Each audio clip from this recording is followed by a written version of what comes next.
warmth and gaiety of a successful party, the pleasure of friends amongst friends, the anticipation of new and interesting people to meet. These are the elements of an enjoyable evening. These are often the memorable occasions in life. This is a story that started at a party, gay, joyous, festive. This is a story of a party that ended with fear and horror. It was a cry for help Sherlock Holmes will never forget. It was a lovely party. Wonderful party, Janet. Good night, Russell. No one deserves happiness more than you and Russell. Thank you, John. Good night. Wish that John were just one half as attentive as Russell. If you ever want to get rid of him, send him to me. Good night, Louisa. Good night. Good night. Oh, I love them all. But is it unkind of me to say that I'm glad we're finally alone? Not unkind at all. Just leave everything till tomorrow, Susan. Thank you, madame. Good night. Good night, madame.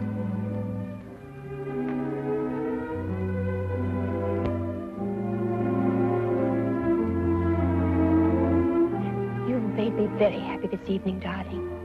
I really am the luckiest woman in the whole world. Our first anniversary. I wanted you to be happy this year. It couldn't be any other way with you. It might have been. Impossible. There may be a deep and dark side to my nature. Of course there is, darling. All interesting men have dark sides to their natures. Possibly even black. Almost certainly black. I'm a murderer. Of course you are. More than once. Innumerable times, I'm sure. 7 times.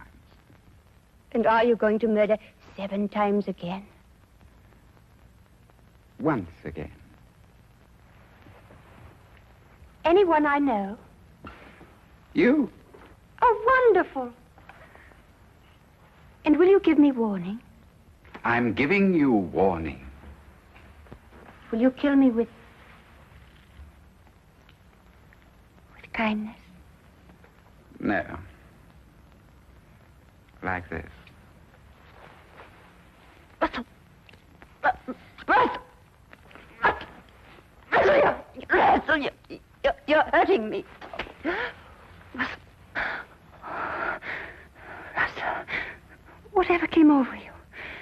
I told you, my darling. Tomorrow, at exactly 9 o'clock, I will strangle you as I have strangled 7 before.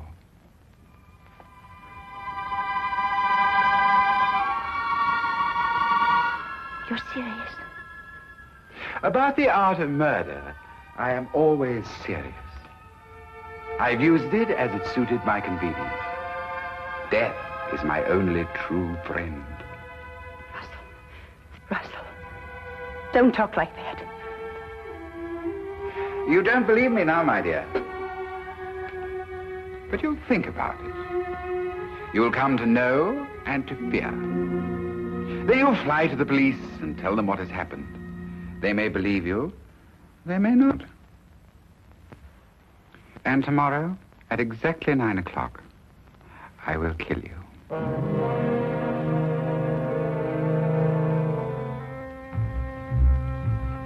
Good night, madam.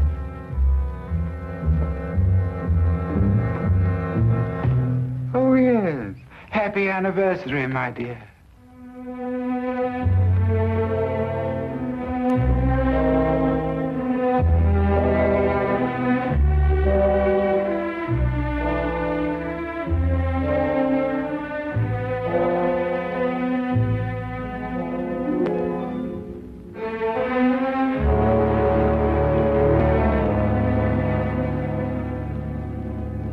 Suppose you tell us the whole story as it happened. It might be easier that way. Of course. I'm Mrs. Russell Partridge. Your husband's the art collector? That's right. Oh, he's a wonderful man, your husband. I first had the pleasure of meeting him when we were guarding the French collection that came over. He's a wonderful man. Everyone says so. Yes. Now, Tell me what's troubling you, Mrs. Partridge. You can rest assured that for your own sake as well as your husband's, Scotland Yard will do everything it possibly can.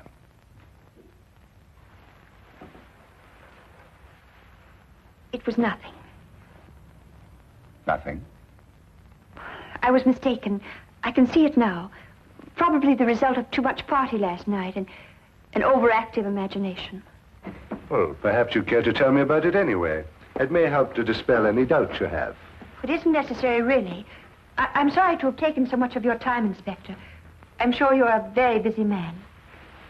Mrs. Partridge, I'm very pleased to hear you feel this way now. What do you mean? Your husband told me of the incident last night. He was afraid you wouldn't be able to overcome the delusion. My husband told you? Yes, he was here this morning. What did he tell you? Only that you were suddenly overcome by the idea that he intended to harm you. You're over that now, I see. My husband told you that? May I say, Mrs. Partridge, that in my experience here at Scotland Yard, I've met many people who thought for a short time that they were being persecuted. But it passes. And your husband will help you, I'm sure. I'm sure. Thank you, Inspector.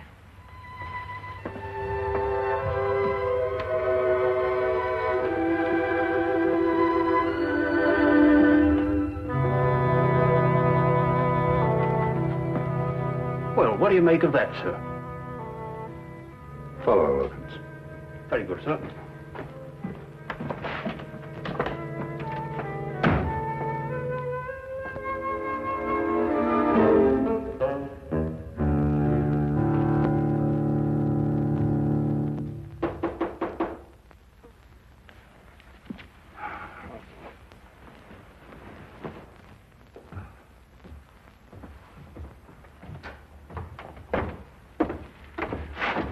Yes? Oh, Is this the flat of Mr. Sherlock Holmes? yes, Mr. Holmes has just gone downstairs to look for darkness. Won't you please come in? Thank you. Oh, please excuse me. Would you like to sit over here? There. Would you care for anything? I have some fresh tea made. No, thank you. You say Mr. Holmes will be right back. Oh, yes. Oh, forgive me. I'm Dr. Watson. How do you do? I'm Mrs. Russell Partridge. Oh, your husband's the art collector. Yes, Oh, I met him not long ago. Wonderful man. thank you. Of course, I'm not much an authority on art myself. I just like what I like, you know. But I understand he's one of our leading judges. Yes, that's true. Wonderful man. Interesting, too. Yes. I think perhaps I'd better leave. I was wrong to think that... What a beautiful day, Watson. Perfectly exquisite. We really must make an effort to get out and about more often and see the beauties that I beg your pardon, madam. I didn't realize we had a guest. May I present Mr. Holmes? This is Mrs. Russell Partridge. Do forgive the exuberance of my entrance, madam. I'm delighted to meet you. Won't you sit down? I think that I realize the situation is a delicate one. How do you know? Because you didn't wish it to be known that you'd come here. So you left your carriage at the corner of the street and walked. You saw me? No, as a matter of fact, I didn't. But I observed that the hem of your skirt has picked up a certain amount of dust from the street. And though you undoubtedly came by carriage, because your shoes, which are extremely fashionable ones, were not meant for comfortable walking. Mr. Holmes, I need your help. In what way, Mrs. Partridge? I believe my husband is going to kill me. Russell Partridge? Why do you believe this, Mrs. Partridge? He told me he would. Last night. Why, that's impossible. I had the same reaction at first, Dr. Watson. It couldn't be true. Not by Russell. As everyone tells me, he's such a wonderful man. And when did he say he was going to do this? Tonight, at 9. And then he said something impossible, Mr. Holmes.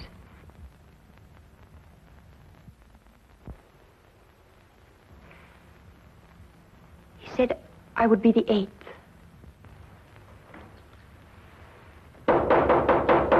Excuse me.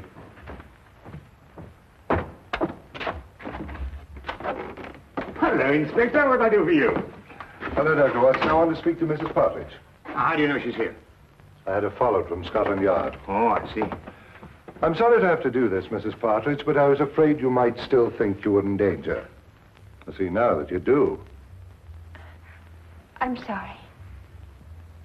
But Lestrade, Mrs. Partridge has just told us that her husband is going to kill her tonight at 9 o'clock. Mr. Partridge came to the yard this morning to tell me that his wife was going to call on me. How did he know? He said you told him you were going to call. That's not true. I decided to do it this morning. It was 10 o'clock, I remember. Mrs. Partridge, at 10 o'clock, your husband was still sitting in my office. Mr. Holmes, I don't understand. I don't understand how Russell knew I would go to see Inspector Lestrade. I swear I never told him. Everything I told you is true, exactly as it happened. Do you believe that?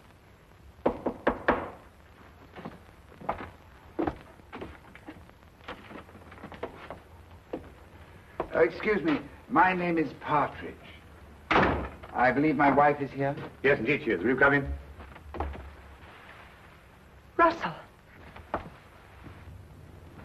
I'm sorry I'm late, my dear. I was detained at the gallery. Are you ready to leave? How did you know I was here? How did I know you were here? Yes. How did you know? But you said you'd be here. You told me to meet you here. Have you forgotten?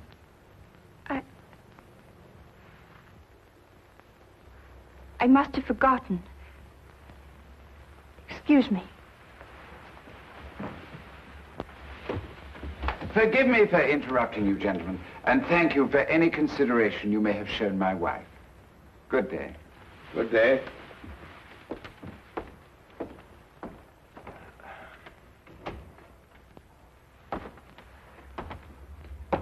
Well, I'd say that young woman was heading for a complete nervous breakdown. I've seen these delusion cases before. A very interesting man, and a very distinctive one. When I went down to the tobacconist, I wondered why he was standing at the corner of the street, watching this flat so intently. And now I think I know why. Yes, indeed, a very, very interesting man.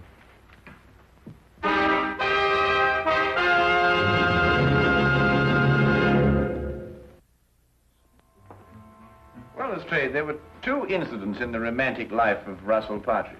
In the first case, his fiancée ran off with another man and was never seen again.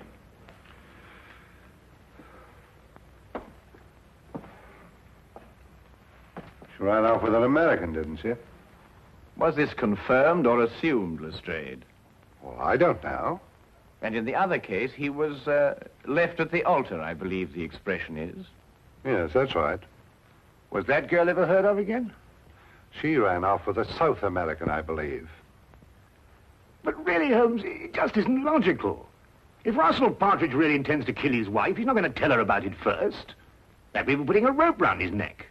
Would it be? Do either of you really believe that? It isn't logical, Holmes. It isn't usual, Lestrade. But this man is just amusing himself. He's an insane fanatic. And unless you get a warrant out for his arrest, I, for one, won't be responsible. Now, look here, Holmes. I can't ask for a search warrant every time a man's left at the altar. What would you be looking for anyway? The evidence of the 7 other murders he told his wife he'd committed. Holmes, you must understand that... Well... Or the 8th will be on your hands.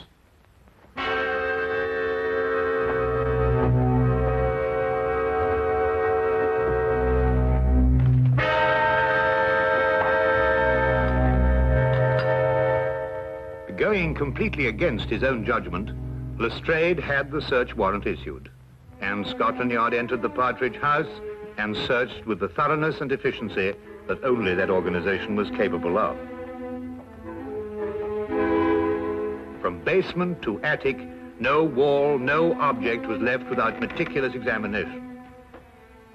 Holmes directed the entire investigation. I have never seen him so intense, so insistent, and at the end, so completely frustrated. If Partridge was the criminal Holmes believed, there was no question he had won.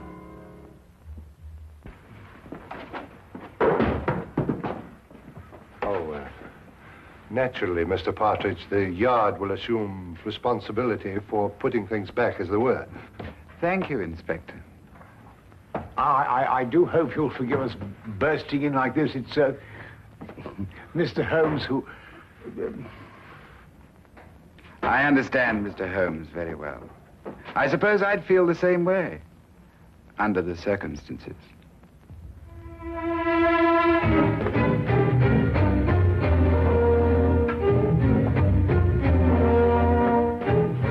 What time is it, Watson? A few minutes after 7, 5 minutes since you last asked me. It's there, Watson. It's there. I'll swear it's there. What's there? The evidence that Mrs. Partridge isn't lying, that her husband is a murderer. It's in that house somewhere. I'll swear it. But you've searched all over the house, Holmes. You've measured every inch of it. I know, Watson, but it is there. I've overlooked something. And unless I can find out what it is, that girl is going to be murdered in 2 hours. He said 9 o'clock. Even if he intends to murder the girl, he doesn't have to do it on schedule. But he does. That's part of his disease. That man works like a clock. He tempts the police by having the victim report the murder in advance, and then he has to complete his game by murdering on the moment, the exact moment. Now where are you going? Out. That I can see, but where? For a walk. We believe we searched every inch of that house. Now I've got to find the one place that I missed.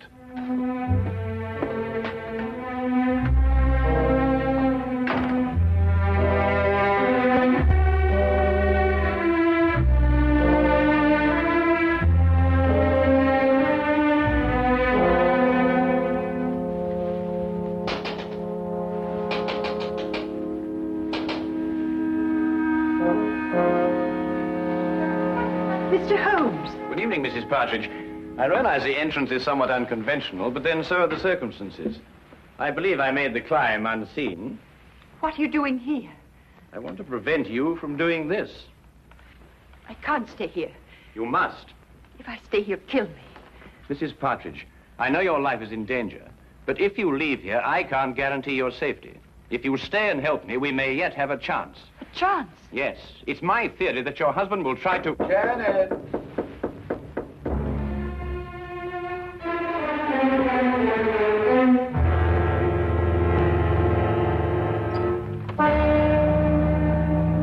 Hello, my dear.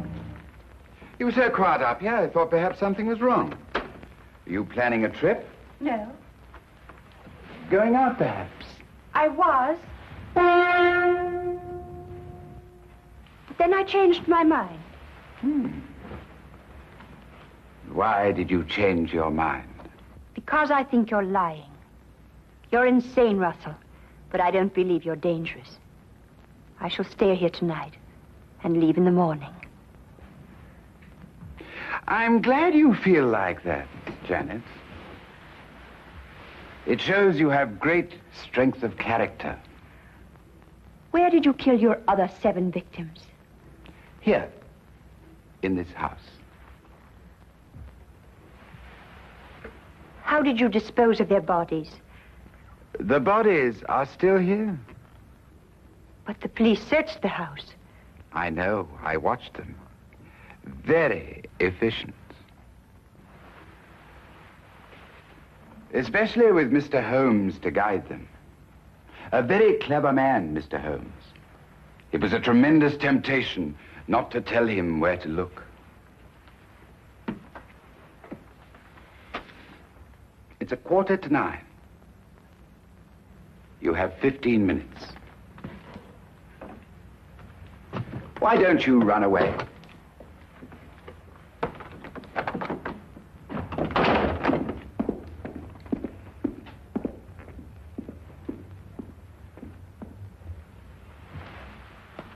Very well done indeed, Mrs. Partridge. I must apologize for the oversight. What do we do now? Now we wait.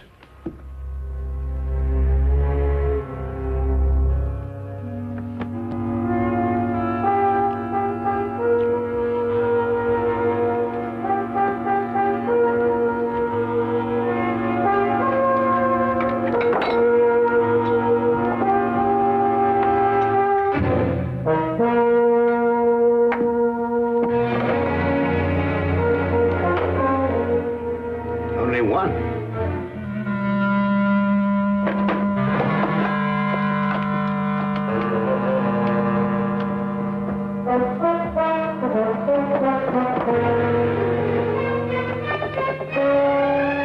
Holmes.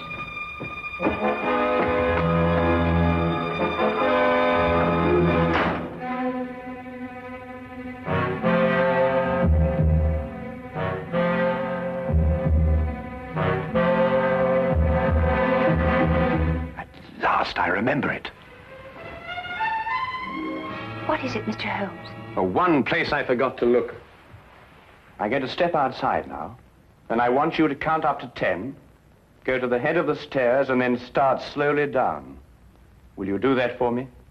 I'll try. Don't worry. I'll be there. 10 seconds, remember?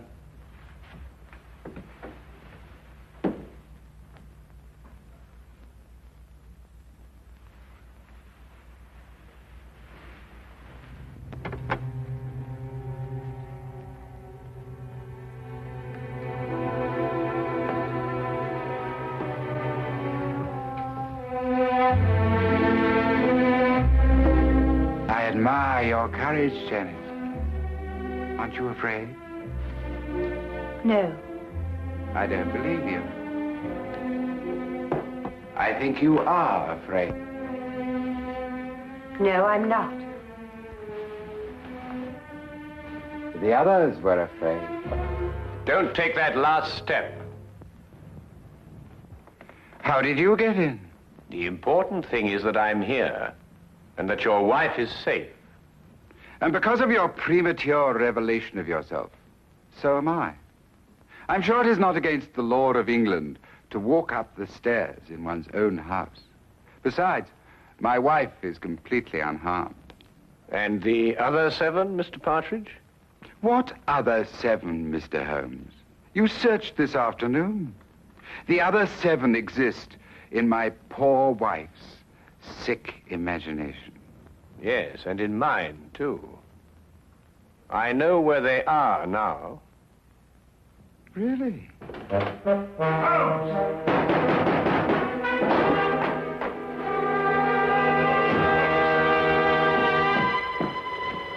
What's happened? Get the poker from the fire, Watson. Poker? Yes, the poker.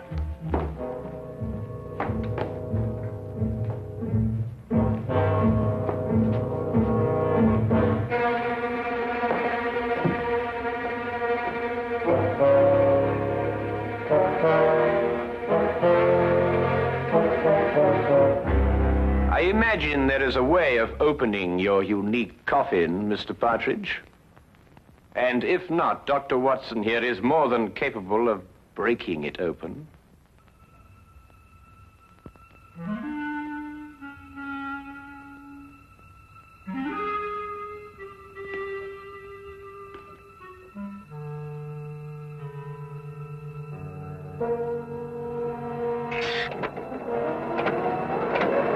Oh, good Lord! The mortal remains of his 7 victims, Watson. Each step a coffin, and each coffin a monument to the most insane killer I have ever met.